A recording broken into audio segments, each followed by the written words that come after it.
Hello there, Alaskans, wherever you are. Welcome to the Must Read Alaska Show, coming to you from somewhere in Alaska. This is the place where we talk about, you guessed it, Alaska, where we keep the mainstream media on their toes and where we are standing up for what's right in a world run by leftists. You can find out more by heading over to mustreadalaska.com and also checking out the Must Read Alaska YouTube channel for some really great content. But first, let's get this party started.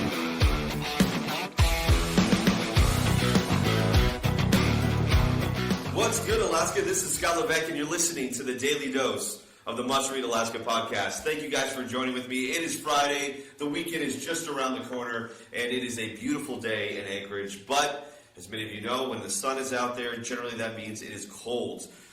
But I got a special guest today. We got a lot to talk about. Before I get in there, just want to let you know our goal of 150 reviews on Apple Podcast is nearly there. You guys have been incredible. We're sitting at 128, and we're looking to get to 150. So if you haven't got a chance, give us just a 5-star review. It takes 1 second on the Apple Podcast app. Well, I don't want to wait any further. Spencer Moore, the region rep for, region rep 3? Is that what it is? Yep. Spencer, I've done this. We just restarted the podcast, full disclosure, because for whatever reason the recording stopped. And I was like, hey man, tell me what your title is. Why don't you go ahead and do it again since I suck at that? Yes, I'm the Region 3 representative for the Republican Party.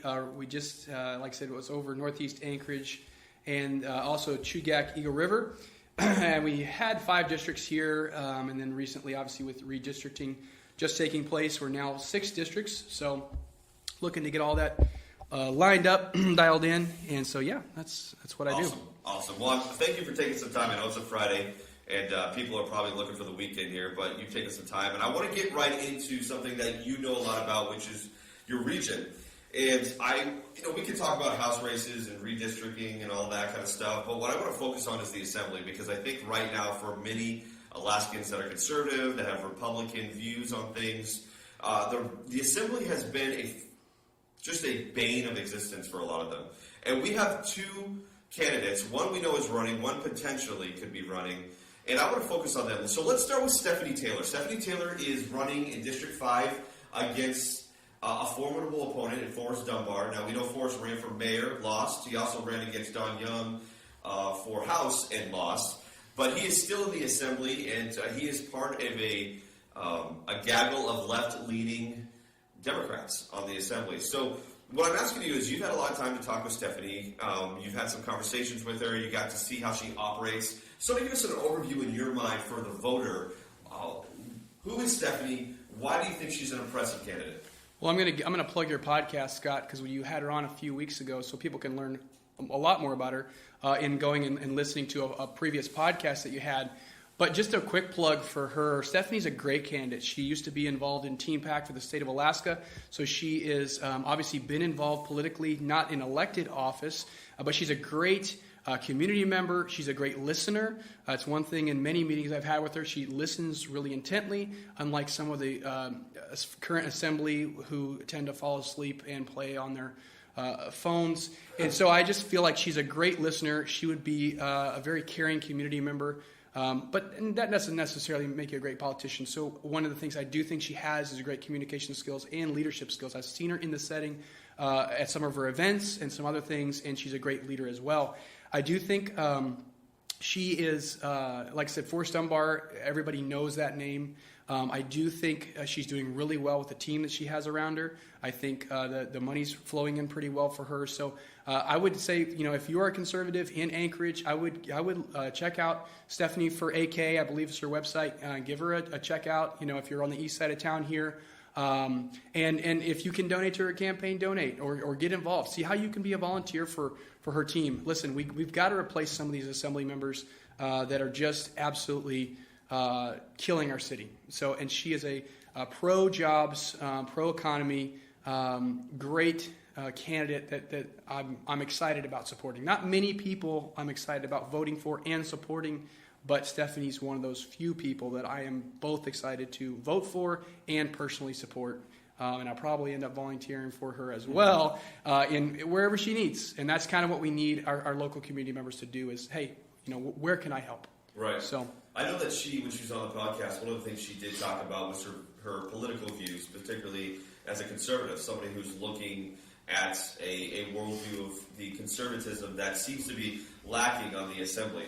And one of the things I was impressed with her about is it doesn't matter who you are, being able to communicate well is a really special gift, especially in today's time.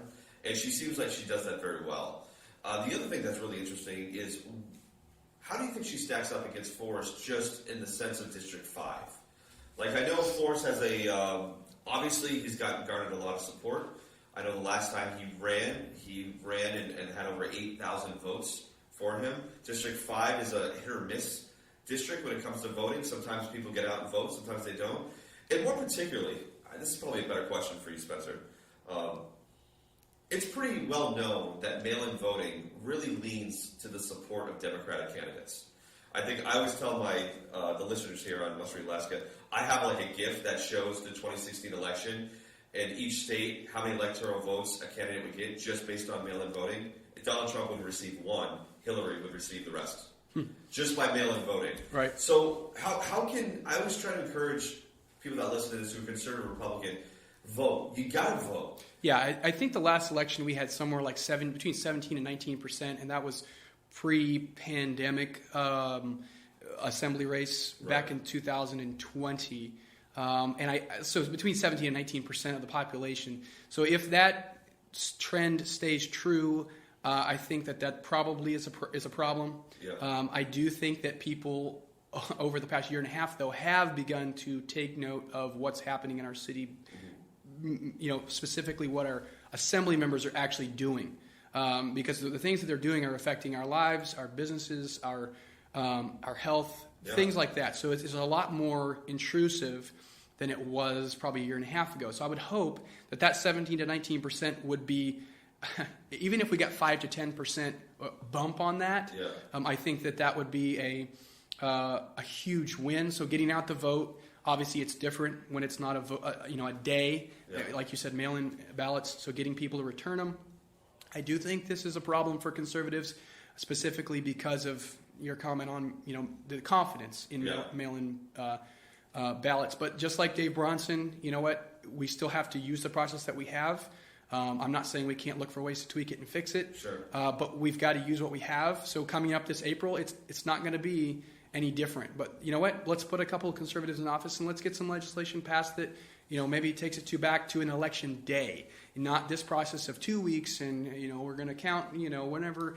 Just postmarks and get it in. Right. If it doesn't, you have to identify. It's just a mess. It is a mess. I did see something in the mail come the last couple of days about something about you can now track it with your phone and you can get text alerts and different things like that. So I don't know. I mean, it looks like there might be ways that they're trying to. Well, it was the debacle. Give a bone. You know what I'm saying? Yeah, Juneau's they went to a mail-in election, right? And it was terrible. I think they said if we looked at it, about 8% of the total votes were not counted based on a USPS issue. Yeah. So their vote didn't even count. Right. I think you're right. Two things. Number one is I think conservatives have, and it's since the 2020 election. And by the way, I got to say this. It's ironic, and everybody in this podcast knows I love to point out the hypocrisy of the left. In 2016, how many people were harping about Russian interference, the election's rigged, blah, blah, blah, blah. As soon as the tables were turned, and Biden wins by 80 million votes. Most popular president ever. Ever. Might I Not add. anymore, but most popular president at the time. When conservatives or Republicans have a problem with the voting process, it's like, oh, you guys are conspiracy theorists. Let alone the Russian thing has turned out to be an absolute hoax. I just have to point that out. But I think you're right. Yeah. Conservatives have a problem with the election integrity. And the second thing is this. There's nothing that's going to change until conservatives are elected in. So you may not like the process now, but utilize the process now so that you can get conservative voices on the assembly. Because right now you have 1.5, 1 3/4. Crystal usually votes on the conservative side, but sometimes she doesn't. You got that. So you've got a super majority, and that's not going to change. Repealing and rolling back mail-in voting is not going to change until you have a majority conservative candidates, or I should say officials. Correct. Would you agree with that? Correct. I agree with that. And one more thing to Stephanie Taylor before we move on here. One more prediction. I'm not in the prediction business. Obviously, I'm not into polling and all this different stuff. I just have a feeling and I might be wrong, but I have a feeling that the Stephanie Taylor election could be a Kathy Giesel effect from last election when Roger Holland kind of, not many people knew a lot about him. Right. Big time race, and Kathy got absolutely smoked. And I find that interesting. Obviously, she was, not well liked from the district because of the decisions she was making. And now seems to be playing on the Democratic side right now. It does, and I think so. I don't want to predict that same effect, but I think Forrest Dunbar is one of those legislators in the assembly that are specifically, he's done some things, said some things. He's disrespectful to the voters who are coming and testifying, and it just has this attitude about him, and it's just, I don't have time for this, kind of feel, and so I feel like if she can campaign well, okay, I think it could potentially have that effect, right. That Kathy Giesel effect, if you will, like in the Roger Holland race. So again, I'm not in the predictions business. I have that feeling that if she runs a good race, that it could have that effect for the turnout's going to be everything, though. Absolutely. So, well, people can't forget. You can't have short-term memory when it comes to. Just recently, the fact that they snuck in a special meeting that was just for the business they had to get done, and then all of a sudden they're voting on an emergency ordinance for masking, which, by the way, we talked about yesterday, that Providence has now dropped their emergency kind of procedures now. They're not doing that anymore, so we'll see how that goes. All right, let's talk about Joe Wright. Many people, I don't know if they know about Joe Wright, but Joe Wright's out in Eagle River. Yes. He filed, but we don't know what he's filing for yet, correct? Correct. Okay, and so one of the things that he could be filing for is Assembly, and that's the District 2 seat, which is held currently by Crystal Kennedy. And if you're unfamiliar, Crystal's going to ride out her term, which the election, again, is in April of 2022, so next year. It's coming up quick, trust me. But she's not going for re-election. She's done. So Joe is a potential candidate, and you actually know Joe. I do know Joe. Joe's a great guy. He's a great leader. I do think he would make a great assembly person.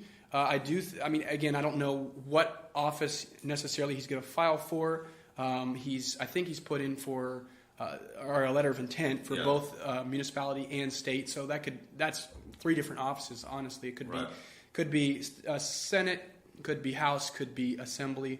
So we'll see where the cards fall. Obviously, redistricting has played a lot into a lot of different people deciding to jump back in the race now. Including Kathy. Including Kathy, yeah, she's got a new renewed vigor here that they've redrawn the lines, and who knows, it might be in her favor now. So anyway, we'll just see kind of where things go from here. I think he's got his just kind of keeping his cards kind of to himself right now. But I do want to say I think Joe's a great guy. I think he'll make a great representative for the Eagle River community.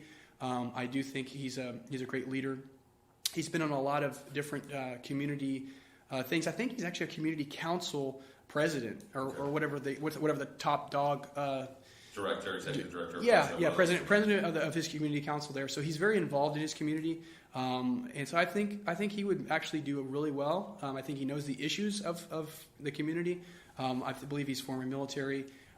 Just a great guy. I think he would be a great candidate to represent Eagle River. So. I definitely think it'd be vital for Eagle River to have 2 strong conservatives. Now, that's nothing against Crystal. I know. This is the same thing we'll talk about, Don Young. Don Young gets kind of bagged on because he reaches across the aisle. Whether you like that or not is really your perspective. But, Crystal has been one of those, I'll reach across the aisle at times to try to build some form of racial equity. The thing that I find just troubling about it is that there's no reciprocity there. Right. There's really no reciprocity. So you have to be a staunch, really strong conservative. Jamie Allard has shown that in terms of she's sticking to her guns and she's not going to vote against her viewpoint. So having 2 strong conservatives in the assembly would be great, and of course Stephanie on this side in District 5 would be a great addition as well. You'd have, I think another strong woman in there for conservative viewpoints and ideals, and I think that'd be great. And having Joe, if he intends to run for assembly, to have that same. You just got to build, right? You do. That's the point. I think people want all or nothing, and in politics, it's really the long game. You got to be able to build. We talked about this when you and I, full disclosure, helped Monty out when he ran, and that was the thing we always had to remember, even though we were sort of wet behind the ears here in Alaska. It's the long game. You just got to get one in.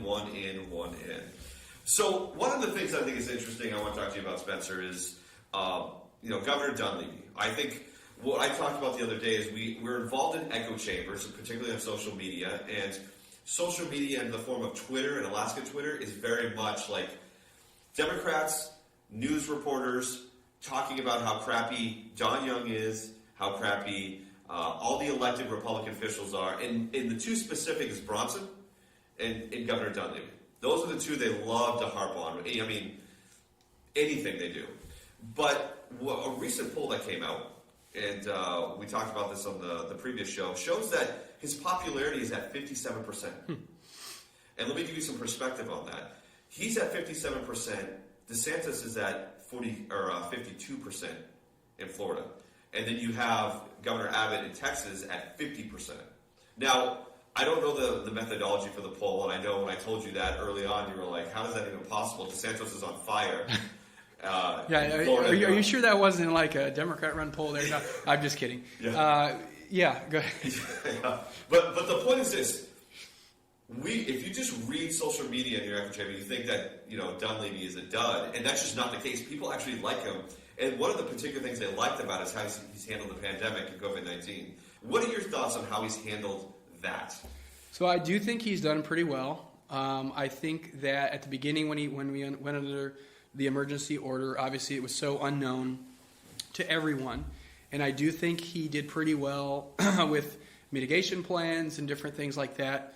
And I do think that he will say this, and I agree with him. He did do a really good job of being one of the first states to pull out of the emergency order.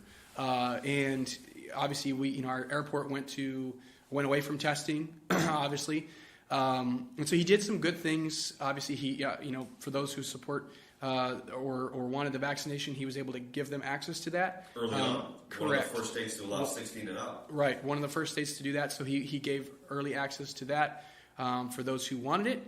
And so I think he made all the resources available, like testing and everything, that our state needed. And so I do think that he doesn't get enough credit for that.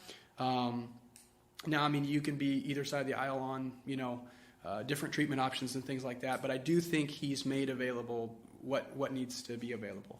I do think that and I think that's probably a reason for his, the criticism from the left is because the other states are locked down much more and they have a lot more California, strict, New York. Correct, strict policies and things like that. And we see that those strict policies really don't help the numbers go down. Whether it's lockdowns or masks or whatever, they just don't really push the needle when it comes to getting the numbers down. So he's allowed it, or he's given the Alaskans the freedom to be able to choose, what's best. Obviously we have more knowledge of it now. A lot of things come out about, whether it be mask ineffectiveness or, we know that, the vaccine doesn't stop the, transmission. So there's just so many things that we know now that we didn't know in March of 2020 when this thing blew up and it was, 14 days to stop this thing. And now we're, 14 months or whatever the number is. And so anyway, so I do think he did a good job of returning us back to normal. Obviously, it's hard. We talked about this a little bit, but the standard now from conservative governors is DeSantis in Florida. And I think that, some people expect him to just executive order off everything.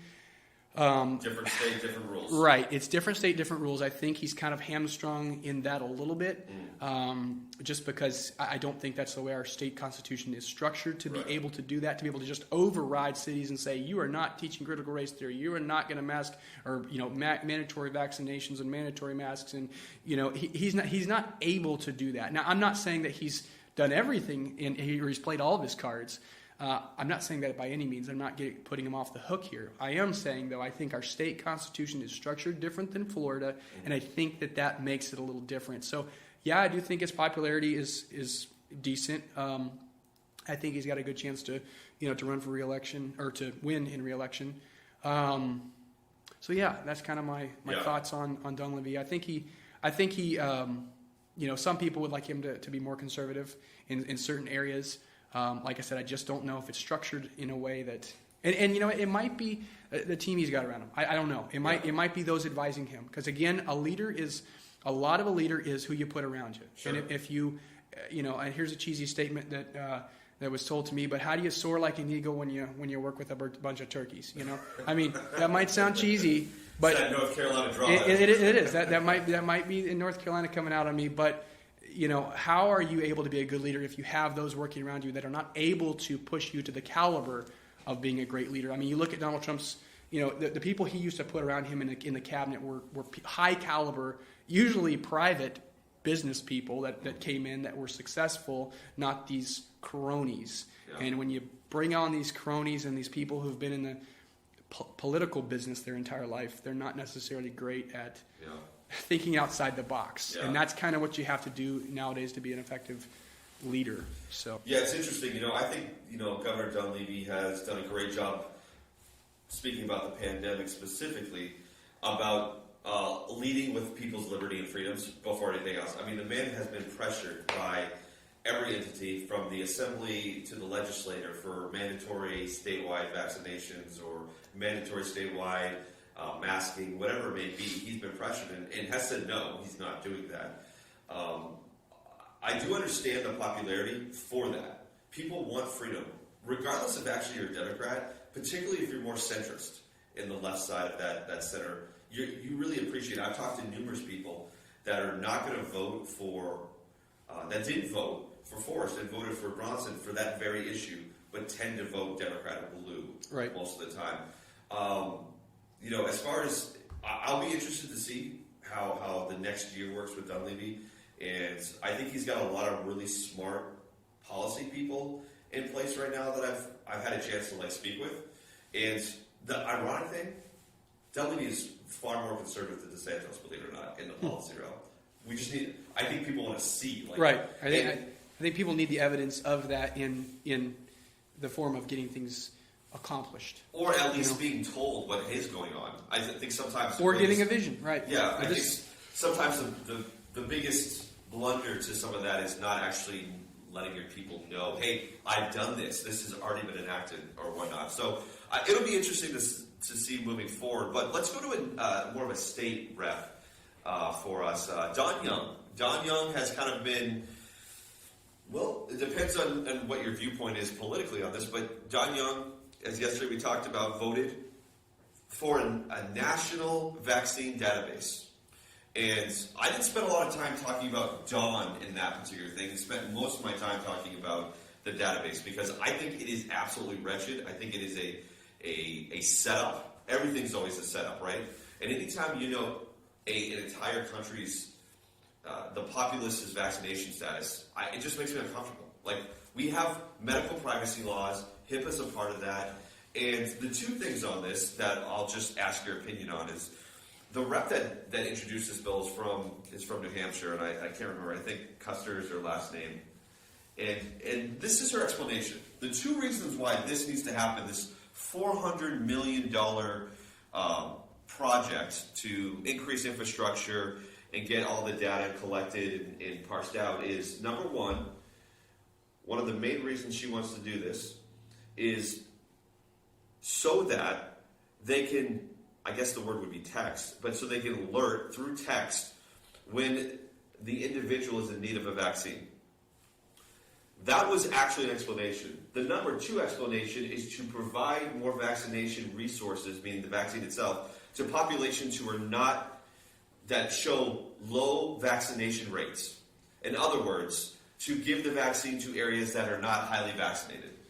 And as I talked to you off the air before we started recording, those two solutions to what is perceived as the problem don't make sense to me.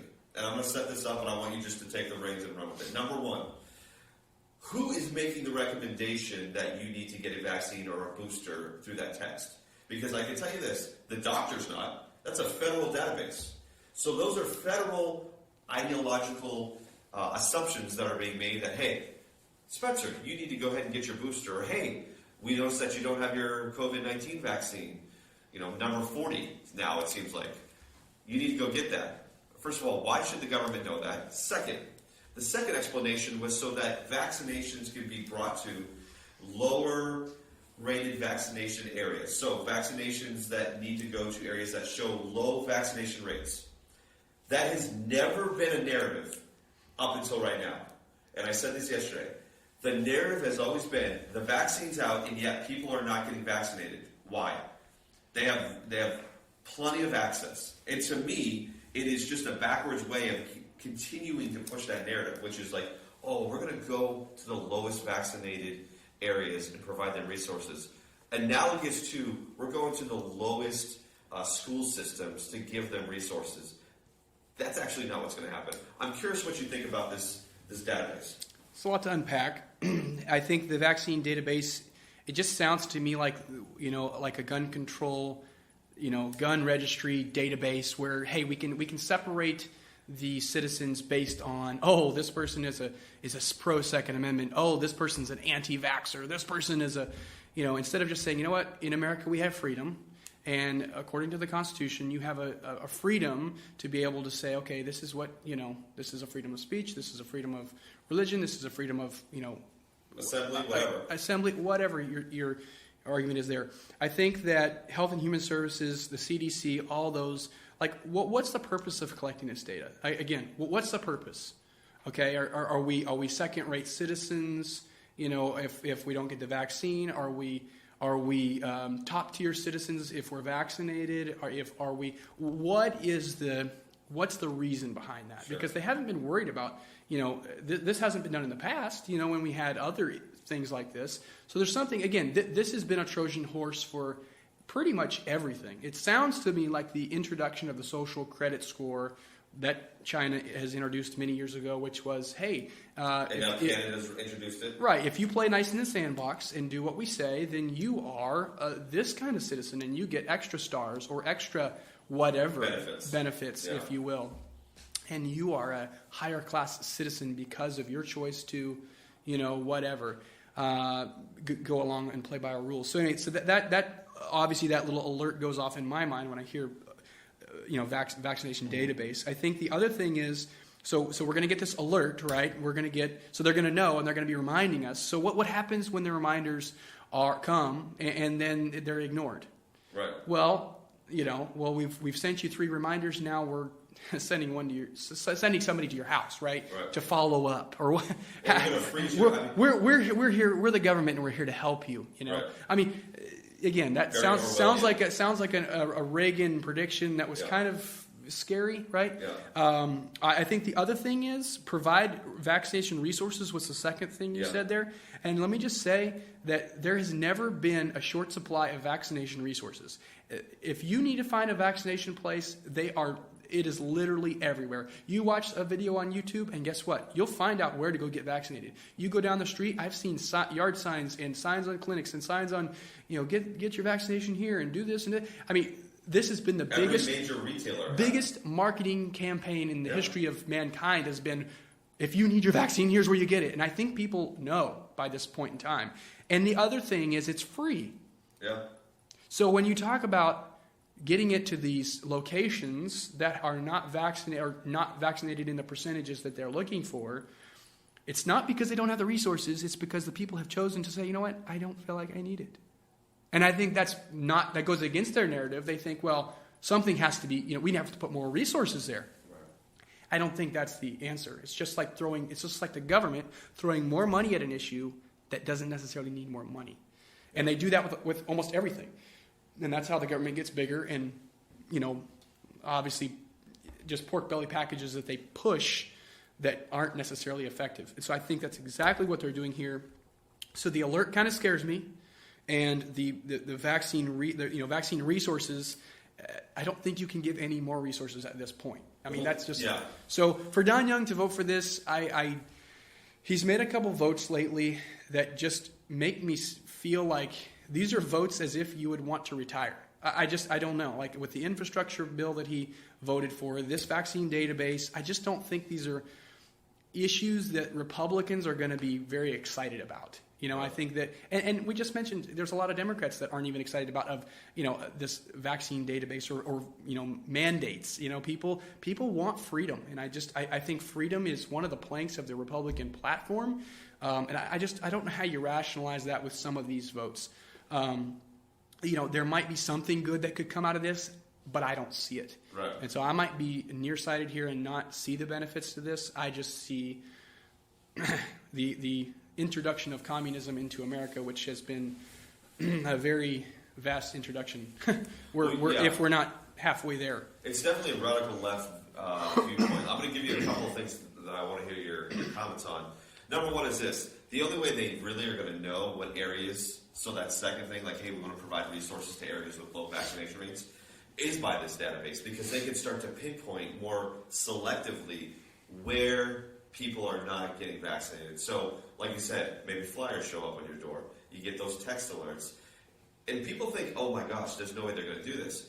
Maybe they just stop your bank account from working. There are other things that the government can do. I mean, look at what the president was trying to do with the bill to have the IRS look into your bank account if you had $600 and more.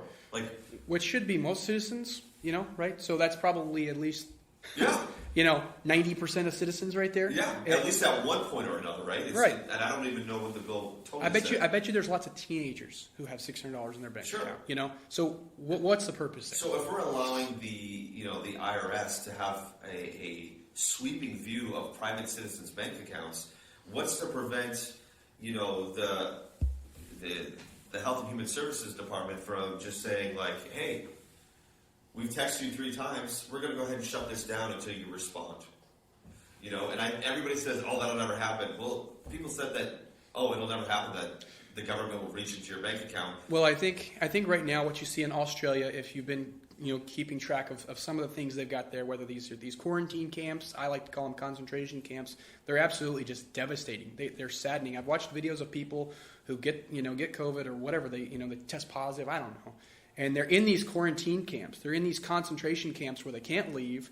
They're virtually prisons. Yeah. They're scary, and they're again, a lot of people thought, oh, it's Australia, the boys over there down under, and and next thing you know, they're straight communists now. Like they're not playing around. And their vaccination rate's a lot higher than here in the United States, is from what I understand. So to me, we look at Germany. Germany just said they're going to lock down only unvaccinated people. Yeah, and people are absolutely, their minds blowing up because of this new variant, and we've got, I think, probably 100 cases in the world right now, if that's even a thing, probably. I don't know. I'm not going to debate that, but so everyone's so worried about this new variant, and Omicron. Yeah. Sounds like a transformer or something. I mean, I don't know where they're coming up with these names. But the scientists that found it in South Africa said that the symptoms are fairly mild. Yeah, it's fairly mild. So we're going to blow up, and we're going to, we're going to crash the world again. We're going to lock down. We're going to, quarantine camps. People have to wake up and realize that they're not going to stop here. It's variant. They're going to go through the alphabet with the variants, and then they're going to start back over, and it's absolutely incredible what we've allowed and where we've come. Yeah. Well, let's go ahead, because I know we've been talking for a while. Let's talk about Joe Biden, okay? Oh, boy. Joe has... I watched actually his speech for the first time. I've listened to quite a few of his speeches and his comments, but I've actually watched it for the first time. And I'm sorry. Well, it's frightening. I'm going to be honest with you. The man does not look good at all. John Young looks like a triathlete compared to what Joe Biden looks like. And it's scary and it's frustrating. And then you listen to Jen Psaki just essentially stand up there and lie. Talk about press secretaries lying just straight out. I mean, she takes the gold medal for that. And, of course, Joe's, rating is below 38%. Kamala Harris is essentially toxic nuclear when it comes to her rating, below 28%. And her staff are quitting left and right. Which I find that hard to believe, because, again, this guy got, 80 million votes. Yeah, more than that. Goodness gracious. He's the most popular president that we've had in the history of the United States, right? Maybe I'm wrong. Maybe I got my numbers wrong. According to the vote count, yes. Okay, vote count. So anyway, he's the most popular president, and today the job numbers came out. There's supposed to be projected 550,000 jobs, and we got about 200,000. And it's like the stock market, obviously reacting to that. But that's just typical Joe Biden, right? Or his policies, I should say, and the things he's putting forward. The economy under Joe Biden is just absolutely. If he would have come into office and done nothing, the economy would have been fine. Yeah. But you come in and you start pulling plugs and you start cutting, deals and different things that are absolutely moratorium on legally bought leases up in Anwar. right. I mean, you start doing the things that you're doing economically, and you're going to absolutely kill the growth. And you've seen that this year is not. It's not because of COVID. I mean, obviously we were doing a great job recovering. It's called killing job opportunities, putting regulations. Yeah. Hey, we're going to put this controversial mandate out to where airlines and different companies with over 100 employees are going to have to start firing employees unless they get vaccinated, and just creating a two-tier system within the workplace now, military, all of it, right? Yeah. And so you just have so many things that are economic disasters, and why would you even be involved in those things? Like, what's the purpose? Like I said, if they would have come in and done nothing, the economy would be probably sailing along just fine right now. But again, you come in there and you throw sand in the gears, and you wonder why your economy looks the way it does right now.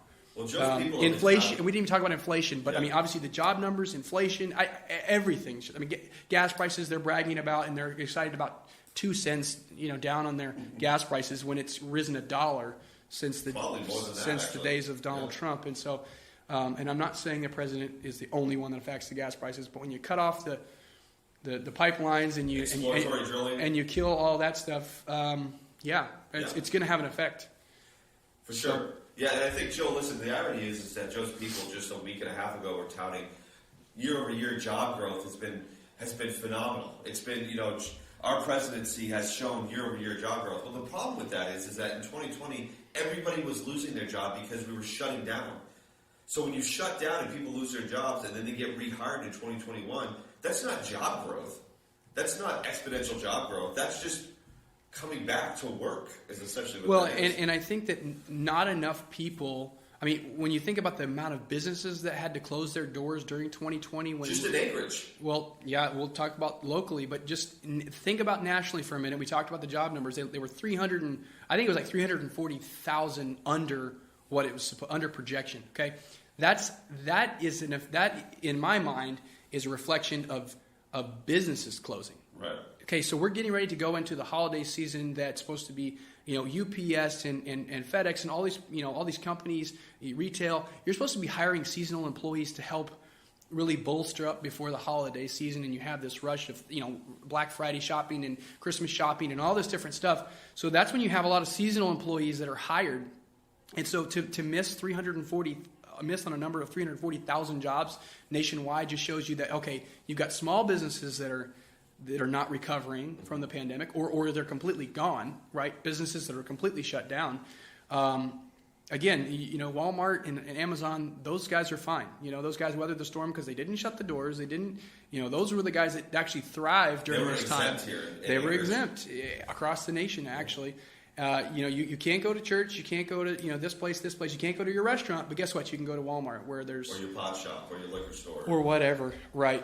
So anyway, it's just in the words of Donald Trump, it's a disaster. There you go, like a good Trumpian. I like that.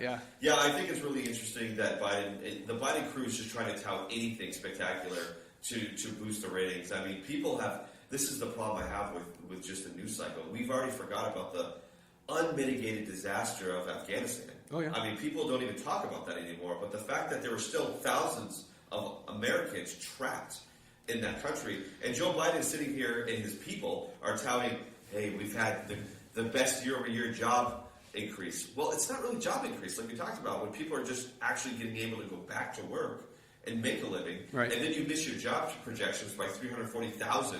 And he's doing that month after month, though, missing projections. Absolutely. It's the supply chain issue. Right. Things are just sitting out there, right. And people are like, okay, why does milk cost an extra 18% higher than it was last year? Well, shipping costs are going up because, again, trucker shortages and other things that you're having, just the whole economy is just, it's not humming right now. It's, like you said, it's grinding. And so, yeah, it's not pretty. And there's so many things like that. One example of Afghanistan, which is probably the biggest one, but there's so many examples like that of this administration doing things that are not good, and the media just buries them. You know, sure. but if anything comes up, like of course this Rittenhouse case, and they just cover it every day for 24 hours a day. Versus the car who ran into the right. parade of people. Oh, it wasn't the guy that drove the car. It was No. just the car. It was that bad red car. And you think about, you know, they just absolutely bury anything that goes against their narrative so quickly. I mean, it's just like the censorship on social media or the internet. You can't search for things, you know, and be able to find. It's not free information anymore. It's selected for you. Here's what you can see. And I think people are having enough of it. I think people are for sure. are just getting tired of it. You know, just be fair. You know, we talked about the fact that mainstream media and legacy newspaper media have shown themselves to be exactly what they are, which is not objective journalism, big J. It is subjective, little j journalism that's pushing whatever narrative what seemingly is the left-leaning Democratic Party wants them to push. And we talked about Rittenhouse. We talked about this absolute devastation with this guy running through this parade. But it goes down from there. I mean, we talked about the opinion page in the ADN being sort of Scott Kendall's personal, you know, pen pal to talk about how much he hates Bronson and Dunleavy. It's just, you know, and again, I don't know if they're just not getting, in the case of ADN, the opposing side. But when you just continually print, if you look at the ADN page right now, in the opinion section, I guarantee you 92% is going to be just about how awful Republican leadership is. That's it. That's it. right. So, again, I 100% agree with you. And listen, I think we run out of time. Spencer, we're going to have you on again. This is good. People like it when you're on, man. You just kind of spin your facts and share kind of this really conservative, Republican-based viewpoint. And Spinning facts? I thought we were just chewing the fat. whatever you want to do, man. All right, man. All right. But That's what we do back that's home. that's what we do back in North Carolina. But That's you know right. what's interesting? I'm going to ask you this. We'll close on this. Okay. Virginia, Pennsylvania, at some level New Jersey, because the governor's race in New Jersey was closer than it should have been, or at least it was projected. You're seeing this movement of conservative, Republican, we'll call it a red wave, but it hasn't hit yet. Like, I can't call it a wave until midterm elections come, and all of a sudden you're gaining seats in the Senate and in the House and in state government like you would. But there seems to be this sentiment of, I'm tired of what I've been getting, and if that's not working, why not go this way? It was sort of what Donald Trump got in 2016, right? It's like, you know, these guys are awful, vote for me, and then always like, yeah, you know what, he's right, drain the swamp, you know, whatever. It's a terrible Trump accent on the top, but the point is, there seems to be a building of a potential wave. Oh yeah. What are your thoughts? Well, on that? I think that wave has already been built by legacy. I'll just say Democrats, but also Republicans who are not necessarily popular for their recent votes. One being the impeachment of a guy who wasn't even in office. Okay, so there was this. So you've got these, Republicans that voted this way. You've got legacy Democrats who have been there for years, and we're talking 20, 30, 40 years, who are saying they're not running again. They're retiring, right? Well, if you've got a Democrat in office in the presidency, you hold the Senate and the House, this should be your time to just come together and just make your Democrat dystopian, future. This would be a dream come true, but for them to be throwing in the towel when you have all three branches, something doesn't feel right. Yeah. So when you talk about a red wave in Virginia being kind of the start of that, I do see it. And I think a lot of people are seeing, okay, we're sick and tired of this. Yeah. We want something different. I think people, were assuming that we were going to have better election results in the past presidential election, and meaning some of the Senate seats in Georgia that we didn't win or whatever. So you kind of started to see a little bit of that. Obviously Congress picked up a couple seats, but I just see with the amount of people, it's almost like every day or two you see another Democrat that's been there forever is not going to run again. And to me, that sounds like they understand. Get out on a high note. Get out on a high note, and before you just absolutely get hammered in a primary from just like that New Jersey truck driver who raised $153, recorded his campaign, promotional video on his iPhone, and beat the top New Jersey Democrat Senate leader. That's the kind of world we're living in right now. People just are tired of Yeah. The status quo and career politicians that do absolutely nothing to benefit their life. We're not talking about populist ideas anymore. We're talking about partisan political garbage is basically what's getting shoved down our throats. So I think people are ready for a change. They're ready for something fresh, something new. Let's work for the people, and I think that was introduced a few years ago, and I think people are ready for that. Yeah, I would agree with you. I think we talked about it too. The fact that DeSantis has been so hot in terms of as a governor and as obviously a person who's going for re-election in Florida for the governorship that the Democrats have completely pulled all the money out of Florida. Yeah, there's no reason that they even want to support any candidate going against them because he's out there, he's on national news, he is actively fighting against the Biden administration and has made it known. And I personally think that Dunleavy is that type.